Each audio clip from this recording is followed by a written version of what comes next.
পুরনো বাড়িটা পরিষ্কার করতে গিয়ে আমি একটা বন্ধ আলমারি খুললাম। ভেতরে শুধু ধুলো আর একটা কালো ডায়েরি। ডায়েরিতে নাম নেই। যে এটা পড়ছো তুমি ইতিমধ্যেই দেরি করে ফেলেছো। ভয়েস ভারী ডায়েরিতে কয়েকটা নিয়ম লেখা। 1, রাতে একা পড়বে না, তুই নাম জিজ্ঞেস করবে না। 3, শেষ পাতা খুলবে না। আমি 3টাই ভেঙে ফেললাম। ভয়েস ভারী ডায়েরিতে কয়েকটা নিয়ম লেখা। আমার নাম জানতে চাও না? আমি ঘুরে তাকালাম, ঘরে কেউ নেই, কিন্তু কণ্ঠটা ডায়েরির ভেতর থেকে। আমি যেই পাতাটা পড়ছি লেখাগুলো বদলে যাচ্ছে।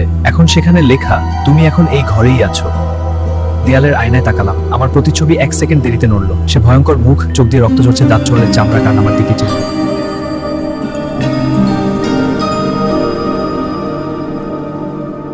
ডায়েরির শেষ পাতায় একটা নাম লেখা হচ্ছে, কালির মতো ধীরে ধীরে আমার নাম। ডায়েরিটা আসলে গল্প নয়, এটা তালিকা। যারা এটা পড়ে তাদের নাম এখানে লেখা হয়। আজও নাকি রাতে ওই ডায়েরি নিজে নিজেই খুলে যায়, কারণ সে এখন তোমার পাতায় পৌঁছে গেছে। গল্পটি ভালো লাগলে চ্যানেলটি সাবস্ক্রাইব করে দেবেন।